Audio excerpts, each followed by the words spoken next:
Ma'am, step away from the jet bridge now! Renata Cole didn't move. She held her boarding pass out, calm, steady. There's a mix-up with my seat assignment. I have the confirmation right here. Officer Wade Grimes didn't look at the boarding pass. He looked at her, the navy suit, the leather portfolio under her arm, the line of passengers backing up behind her at gate 14, and he'd already decided who she was before she said another word. I don't need to see anything. You're holding up the line. I understand, she said. I just need 30 seconds to sort it out with the gate agent. You had your 30 seconds. Grimes stepped closer, close enough that she could smell the coffee on his breath. Behind him, a younger officer, Reyes, shifted his weight and said nothing. A woman near the front of the line pulled out her phone. Renata kept her voice level. So there's clearly a system error. 2 boarding passes were issued for the same seat. That's not something I did.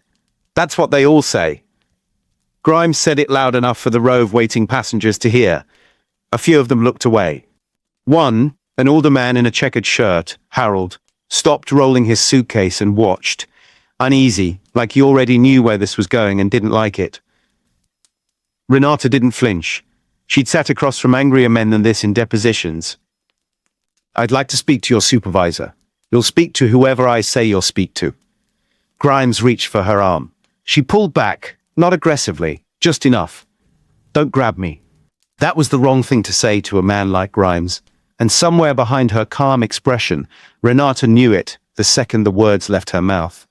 His jaw tightened. He grabbed her arm anyway, harder this time, and pulled her sideways, and the portfolio under her elbow slipped, and papers fanned out across the carpet. Boarding documents, a printed itinerary, and underneath all of it, face down, a manila folder stamped Global Skyline Airlines, confidential. Nobody looked at the folder. Everybody looked at her face. People like you always think the rules don't apply, Grimes said, not quietly. Every single time. The gate area went still. A flight attendant near the boarding door, young, name tag reading Priya, froze mid-step, her hand halfway to her radio. She didn't call it in. She lifted her phone instead, tilted it low against her hip, and started recording. I'm not resisting, Renata said. Her voice didn't rise. If anything, it dropped, steadier than a moment before. I am asking you to check the system before you do something you can't undo. Get her off this flight, Grimes said to Reyes, not to her. Like she wasn't the one standing in front of him. She's a disruption. I haven't raised my voice once, Renata said. You want to raise it now? Keep talking. He wrenched her arm again, walking her backward toward the jet bridge doors, and her heel caught the strap of her own bag, and she stumbled, one hand shooting out to the wall, to catch herself. The portfolio hit the floor completely this time, contents scattering, and one folded document skidded to a stop at Harold's feet. He looked down at it. He didn't pick it up. He looked at Grimes instead, opened his mouth, and said nothing at all. Somewhere behind the counter, the gate agent, a young woman named Diane, who had watched the whole thing without moving, quietly stepped back from her terminal, out of the camera's angle, like she'd rather not be standing there when someone reviewed the footage later. Man, you need to come with me. Grimes' grip didn't loosen. Right now. Renata looked at him. 3 seconds. Long enough that even he seemed to feel it, though he didn't understand why. I hope, she said quietly, that you check who filed this seating error before you finish this sentence. He laughed, short, ugly, performing now for the line of passengers who'd stopped pretending not to watch. Lady, I don't need to check anything. I know exactly who you are. He had no idea how wrong that sentence was. Walked her the rest of the way to the jet bridge himself, hand still locked around her arm, and shoved the door open with his shoulder. Cold jet fume there rushed in. He let go of her at the threshold, like he was setting down something he didn't want to touch anymore. Don't come back to this gate, he said. Ever. Renata straightened her jacket. She didn't answer him.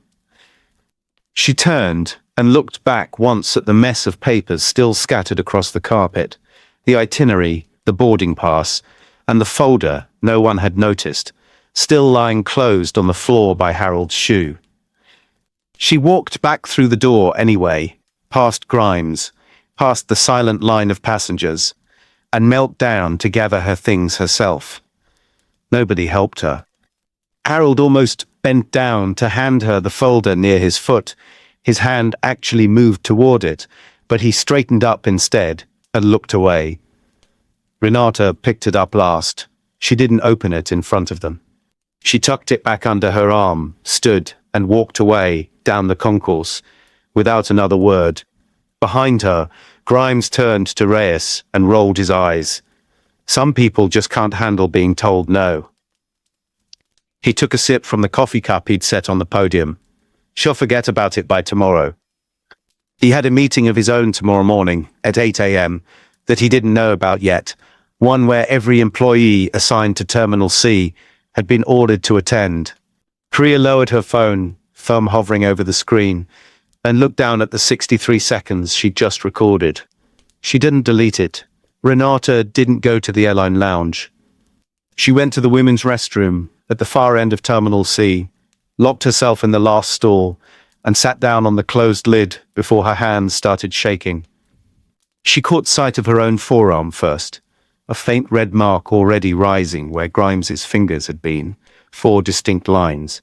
She stared at it longer than she meant to. Then she pulled her sleeve down over it, quickly, the way you cover something you don't want to explain to anyone, including yourself. Her phone buzzed. A text from her sister. "Landed yet? Call me when you touch down. Want to hear about the new job?" She looked at it for a moment, thumb hovering over the reply, then locked the screen without answering. She wasn't ready to turn what just happened into words yet, not even for her sister, especially not for her sister, who would want to be angry on her behalf, and Renata didn't have room in her chest right now for anyone else's anger. Just her own, folded small and put away. She gave herself exactly 90 seconds. Then she opened the folder. The Global Skyline Airlines confidential stamp had smeared where Grimes's boot had scuffed it against the carpet. Inside, the signed employment agreement was still intact, creased down the middle, one corner torn where it had caught under someone's rolling suitcase, but readable. Her name, her signature, Chief Executive Officer, effective 12:01 a.m. tomorrow. She ran her thumb over the tear, right through the R in her own name, and for 1 second something in her face gave.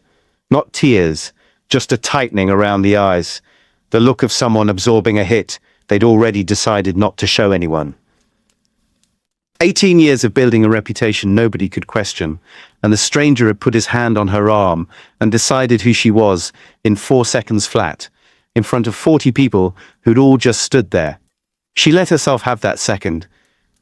Then she closed her hand around the torn page, exhaled once through her nose, and picked her phone back up. She photographed the tear, then the crease. Then she smoothed the page flat against her knee and photographed it again next to her boarding pass, so the timestamps would match. She called Vivian Marsh from the stool. "Where are you?" Marsh's voice was already tight. "You were supposed to land 20 minutes ago. I didn't board." Renata kept her tone level, the same tone she used to open depositions. "Gate 14 security removed me from the flight." Silence on the line, the kind that meant Marsh was doing the math. "Removed you, as in a Titan Aegis officer grabbed my arm, called me a disruption in front of 40 passengers, and put me out through the jet bridge. My contract's torn. My name badge for tomorrow's onboarding is still on that plane. I'm calling the airport police right now." "Don't, Renata, don't." She said it quietly, but it stopped Marsh cold. "If I make one call as a passenger, this becomes a customer complaint that gets buried in the phone. I need to be so careful to my house, and that will be the first cap to play. You're standing in an airport bathroom with a torn employment contract, and you're worried about procedure. I'm worried about proof." Renata looked at the photo on her screen, her own signature, ripped clean through the R in her name. "Procedure is what makes proof mean something tomorrow." Marsh went quiet again. When she spoke, some of the fight had drained out of her voice. "What do you need from me tonight?" Two things. First, don't tell anyone at Global Skyline I was on that flight. Not HR, not the outgoing CEO, no one. If word gets back to the gate before the board announcement, someone starts covering tracks. And second, find out who holds deletion authority over Titan Aegis's body camera system. There was a pause, papers shuffling somewhere on Marsh's end. Why does that matter? Because most contract security vendors purge footage on a rolling clock, 24, 48 hours, sometimes less. If nobody flags tonight's incident by name, there won't be anything left to review by the time I walk into that building as CEO. You think they'd actually delete it? I think somebody already has a system built for exactly that, and I intend to find out who runs it before it runs out. 2 gates down, Priya Nessa sat in the crew rest area, still in uniform, phone face down on her knee. She hadn't told anyone what she'd filmed. She told herself she would delete it, then hadn't, then told herself she'd file it through proper channels in the morning, then realized she didn't actually know what the proper channel was for reporting a security contractor. Not an airline employee. Her supervisor, a soft-spoken woman named Renee, found her there during the layover break. "You look like you saw a ghost. I saw a passenger get manhandled at gate 14. Renee's face didn't change much, which told Priya everything. "Grimes? You know him?" "Everyone on this concourse knows him." Renee sat down next to her, lowered her voice even though the room was empty. "Best thing you can do is let it go.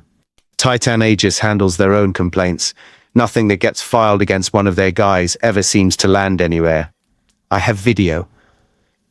Renee's eyes flicked to the phone on Priya's knee, and for just a second, something crossed her face.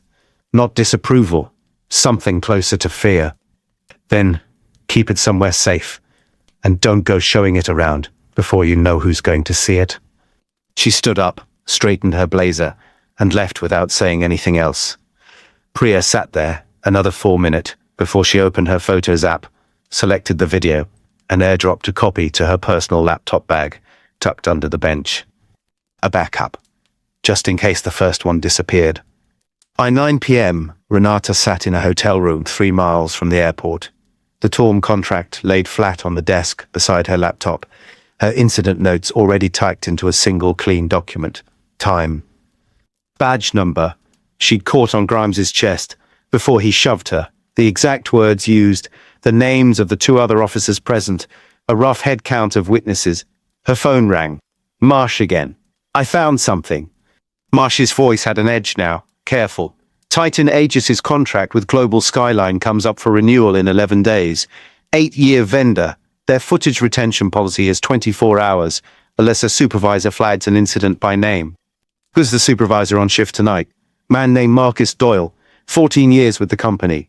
He's the only one with deletion authority on that terminal's system." Renata looked at the clock. 9:04 p.m. If the incident happened at roughly 6:50 that morning, the footage would auto-purge sometime before 7 a.m. tomorrow, less than an hour before she was scheduled to walk into her first all-hands meeting as CEO. "I need that footage flagged and preserved tonight," she said, "before I have any legal standing to order it myself." "You don't have standing until midnight. You're not CEO until then.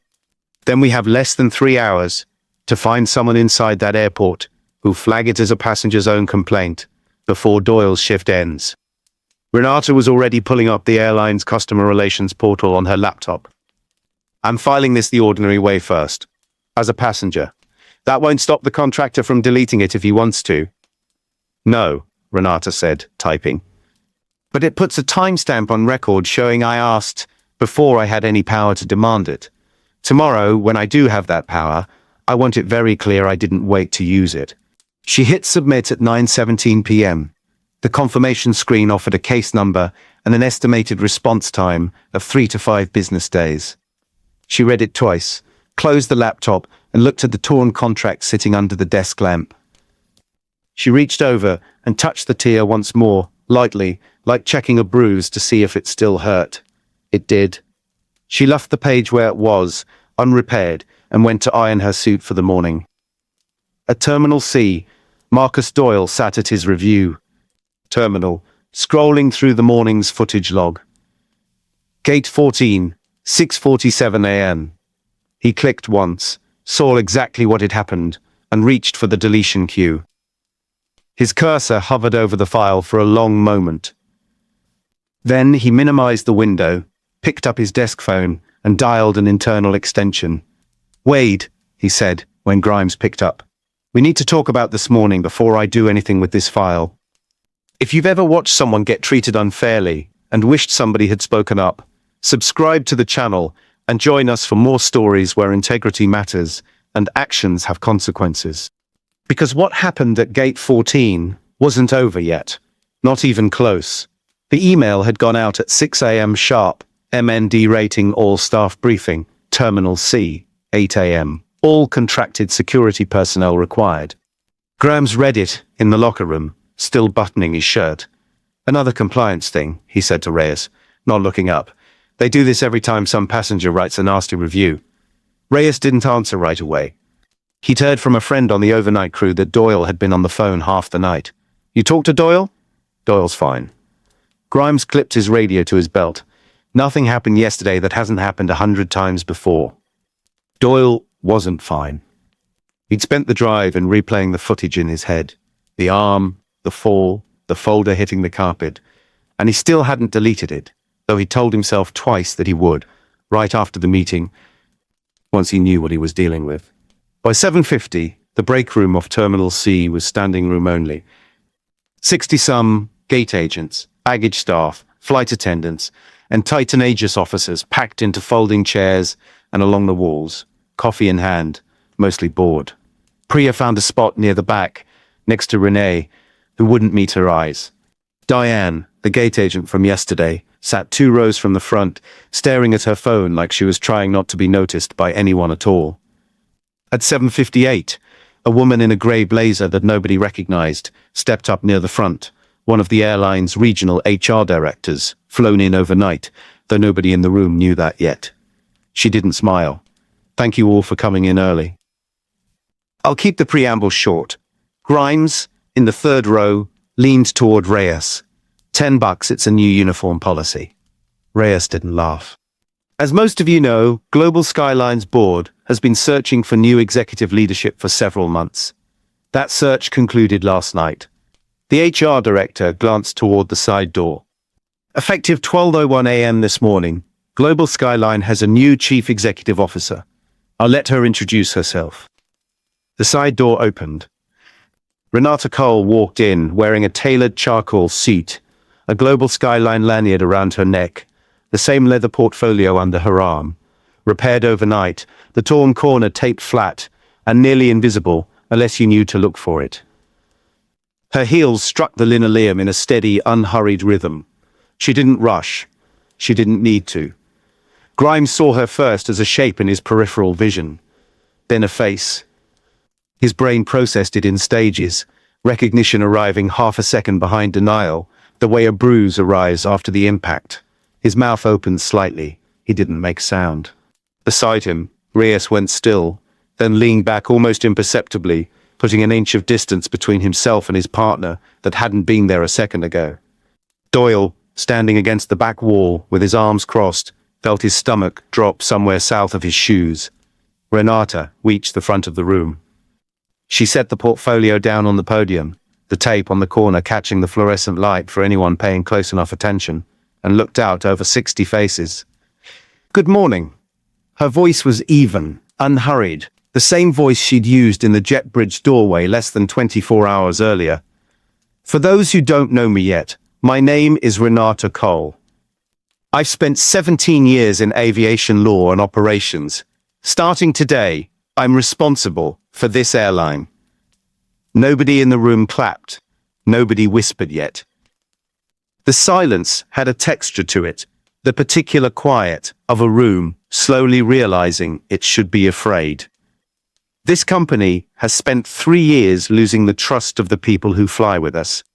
The complaints are documented. The lawsuits are documented. I was brought in to fix that, and I intend to. She let that sit for a moment before she continued. I also want to tell you something about how I arrived at this job. Grimes's hands, resting on his knees, curled slowly into fists. Yesterday morning, at gate 14, I was removed from a flight by contracted security. I was grabbed. I was called a disruption. I was put through that debt bridge without anyone checking a single fact about who I was or why I was there. Her eyes moved once, briefly, across the third row, not lingering, not needing to. I want to be very clear about something. I am not telling you this because it happened to me personally. I'm telling you because if it can happen to someone with a signed contract in her hand, it has almost certainly happened to passengers who had nothing to defend themselves with at all. Diane's phone slipped an inch in her hand. She caught it before it hit the floor. As of 9 o'clock this morning, I placed a legal hold on all security footage, incident logs and dispatch records from every terminal for the past 72 hours. That hold applies to Titan Aegis Protective Services in full. Nothing gets deleted, nothing gets edited, nothing gets quietly filed away. She paused. If anyone in this room already tried to make something disappear before this morning, I'd encourage you to consider how that will look next to a hold order with my signature on it. Doyle's arms uncrossed. He didn't move otherwise, but something in his face had gone the color of the wall behind him. I'll be meeting individually with department leads over the next several days. That includes Titan Aegis leadership. Renata closed the portfolio. Thank you for your time this morning. I know this wasn't the briefing you expected. She stepped down from the podium and walked straight up the center aisle, the same unhurried pace, passing 3 feet from Grimes's chair. He didn't look up. He stared at his own knees like they'd suddenly become the only safe thing in the room. The moment the door closed behind her, the room didn't erupt into chatter. It stayed frozen a beat longer. The particular silence of 60 people simultaneously replaying the last 24 hours of their own behavior. Doyle was moving before most people had stood up. He cut through the crowd toward the security office, badge already out, heart going hard enough that he could feel it in his neck. If the hold notice had hit at 9, and it was barely 8:20 now, there was still a chance. He swiped his badge at the server room door, locked. Not just locked. The read had linked red twice and displayed access suspended, pending review. He tried again, same result. Behind him, a voice he didn't recognize said, "Mr. Doyle?" He turned. 2 people stood in the hallway, a woman in a plain blazer he'd never seen before, and a man holding a tablet. "James Caldwell," the man said. "I've been retained by Global Skyline's board to conduct an independent review of yesterday's incident at Gate 14. I understand you have deletion authority over the terminal's security system." Doyle's mouth had gone dry. That authority's being suspended, apparently. As of 8:15 this morning, Caldwell said, glancing at his tablet. Interesting timing, since the log shows you accessed the deletion queue for that same file at 10:40 last night, and again this morning at 7:52.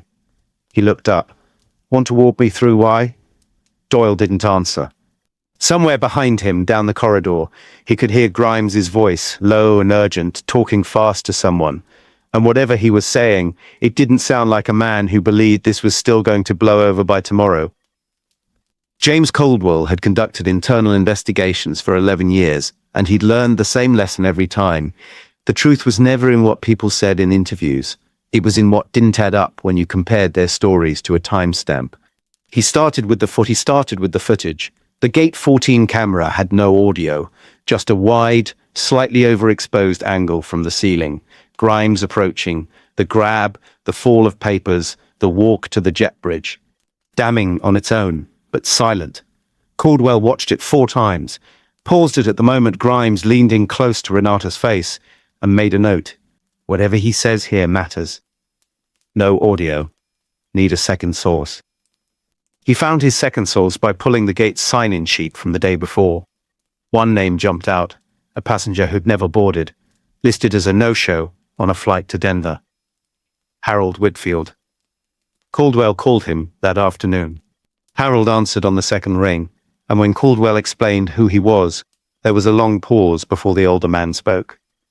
"I wondered if anybody would ever ask," Harold said. "I've been thinking about it since yesterday morning. Couldn't sleep right, if I'm honest. Would you be willing to give a statement?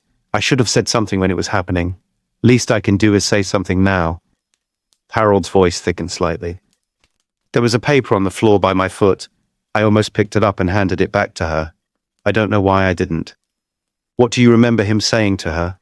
Things I wouldn't repeat if my grandkids were in the room. Harold exhaled. But there's a young woman, the flight attendant. She had her phone out, low, by her hip. I saw her recording. If anybody caught the words, it's her. Priya didn't wait for Caldwell to find her. She walked into his temporary office at 4:15 that afternoon, laptop bag over her shoulder, and set it down on the desk before she'd even sat. I have a video, she said. 63 seconds. I backed it up because I didn't trust that it wouldn't get lost if I only kept one copy. Caldwell watched it with her sitting across from him. And this time, unlike the silent camera footage, the audio came through clean. Grimes' voice, sharp and unhurried, utterly certain of itself. People like you always think the rules don't apply. Then, 30 seconds later, quieter, almost muttered, a word that made Priya's jaw tighten, even on the fourth playback. Caldwell paused the video and looked at her. Did you hear that clearly the first time? I heard it in real time. I didn't want to believe I heard it right. She looked at the frozen frame, Grimes' hands still locked around Renata's arm. I told my supervisor. She told me to keep it somewhere safe and not show it to anyone before I knew who'd see it. Smart advice, unfortunately. Caldwell exported the file to an encrypted drive. I'd like to talk to your supervisor next. Priya hesitated. Remay didn't do anything wrong. She was just scared. I'm not looking to punish people who were scared, Caldwell said. I'm looking for people who built the reason to be scared in the first place. Diane, the gate agent, took longer to bring in. She'd requested a union representative before agreeing to speak, and when she finally sat across from Caldwell, her hands stayed folded tightly in her lap the entire time. I want to be careful how I say this, she said.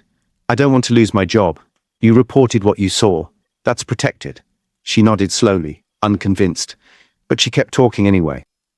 This wasn't the first time a seat conflict turned into a security call. It happens with the system glitch. It double books maybe once a month. Usually it gets sorted at the counter in 2 minutes. She looked down. The times I've seen it turn into something bigger, it's... She stopped. It's what? It's always been with a passenger who wasn't white, she said quietly. I've seen it 3 times in 8 months. I never said anything because nothing ever happened to the officers before. I didn't think it would matter. Caldwell wrote that down without comment, though something in his chest tightened. A pattern wasn't a rumor anymore. It was 3 data points with a common thread, and a 4th now sitting in his case file with a torn CEO contract attached to it. Grimes' formal interview took place 2 days later, with a union representative named Glenn Dawson beside him, legal pad ready. Grimes opened confident. She refused to identify himself. She was blocking the boarding process. I used the minimum necessary force to remove a disruptive individual from the gate area. Caldwell let him finish. Then he played the lobby footage. Grimes watched himself on the screen without flinching, arms crossed. Like I said, minimum force. Minimum force generally doesn't involve dragging someone by the arm hard enough to tear a folder out of their hands. Caldwell clicked to the next file. This is a recording taken by a witness in the gate area. It has audio. He played it. Grimes' own voice filled the small room, followed by Priya's shaky camera angle, followed, 30 seconds in, by the word he'd said under his breath, the one he clearly hadn't expected any microphone to catch. Dawson's pen stopped moving. Grimes' jaw worked once, twice, and he said nothing. Would you like to revise your earlier statement, Officer Grimes? Grimes stared at the frozen frame of his own face. For the first time since the interview started, he didn't have an answer ready. Doyle's interview didn't need much prompting. Caldwell laid the timeline in front of him. The 10:40 p.m. attempted deletion, the 7:52 a.m. second attempt, the suspended badge access, and Doyle's shoulders dropped before Caldwell had finished speaking. I want that on record. I thought about it and I didn't. Why did you think about it? Because Wade's had complaints before, 4 of them, over 6 years. Every one got closed out, unfounded. I closed most of them myself. Doyle rubbed his face with both hands. It's easier to write unfounded than it is to lose a guy who's been on shift as long as he has. That's the truth of it. It was never about protecting him specifically. It was about not wanting the paperwork. Caldwell pulled Doyle's internal messages next, working backward from the incident. Most were routine, schedule swaps, shift confirmations, but one email, sent the evening before Renata's flight, made him stop scrolling. Keep the morning crew light tomorrow. New corporate rep flying in incognito. Don't need extra eyes at the gate. It was sent from a Titan Aegis regional manager's account to Doyle. Timestamped 11 hours before Renata ever reached security. Caldwell read it 3 times, checking the sender against the company directory. Someone new, he said out loud, mostly to himself.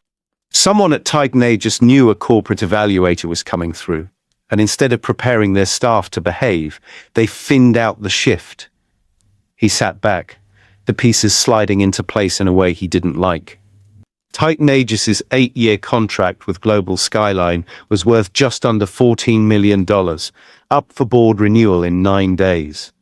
A vendor that size didn't get flagged for a passenger complaint. It got flagged for a pattern. And someone inside the company had known enough to be nervous about exactly that the night before Renata Cole ever stepped off a plane. Caldwell closed his laptop, and for the first time since he'd opened this case, he wasn't sure anymore whether he was investigating one bad officer or a company that had built its entire business model on making sure officers like him never had to answer for anything at all. The hearing was held 9 days later, in a conference room on the 3rd floor of Global Skyline's headquarters. No press, no audience, just a long table, a court reporter, and the people whose choices had built this moment, one decision at a time. Renata sat at the head of the table, not as a passenger this time, and not only as the woman who'd been dragged through a jet bridge, as CEO, as the person with the authority to decide what came next.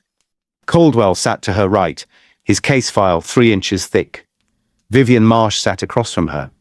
Glenn Dawson, the union representative, sat beside an empty chair that would soon hold Wade Grimes. Grimes walked in wearing his uniform for what both of them understood, without neither saying it, would be the last time. He sat down and didn't look at her. Caldwell laid it out without theaters, the silent lobby footage, the audio from Priya's phone, Diane's statement about the pattern nobody had reported, Doyle's late-night attempt at the deletion queue, the email that had thinned the morning shift the night before Renata's flight.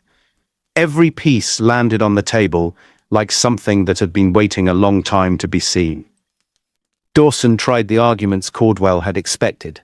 14 years of service, an isolated lapse, a stressful job, no prior sustained complaints. The words sat there without anywhere to go, because the recording had already answered them. Renata let him finish. Then she spoke, and her voice was the same one she'd used in the jet bridge doorway, the same one she'd used at the podium. Steady, unhurried, entirely without cruelty. Officer Grimes, based on the findings of this investigation, the use of physical force against a passenger, a documented slur, destruction of company property, and a deliberate failure to report the incident, Titan Aegis's contract assignment for you at this airline is terminated, effective today. This file, in full, will be forwarded to your state licensing board. Grimes didn't argue. He didn't look up. He reached for the security badge clipped to his uniform, set it on the table between them, and said nothing at all as he stood and walked out. Doyle came next. His consequences were lighter, suspended pending review, his access to any deletion authority permanently revoked. His continued employment conditioned on full cooperation with the licensing board's inquiry into the 4 prior complaints he'd closed without investigation. He accepted it without protest. "I should have flagged it the first night," he said quietly before he left. "I knew what I was looking at. The last item on the agenda wasn't a person. It was a company. Titan Aegis's contract with Global Skyline will not be renewed. Renata told the board that afternoon.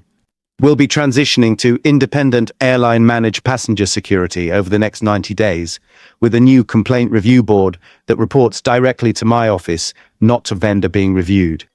Marsh, sitting across from her, allowed herself the first real smile Renata had seen from her in 9 days. That's a $14 million decision. It's the only decision, Renata said. Everything else was just delay. The reforms rolled out over the following weeks. Body cameras required for all gate-adjacent security contractors, a new passenger complaint line reviewed weekly by an independent panel, mandatory de-escalation retraining, and a direct reporting channel for airline staff who witnessed misconduct, so no one would ever again have to whisper, "Keep it somewhere safe," to a scared flight attendant with a phone.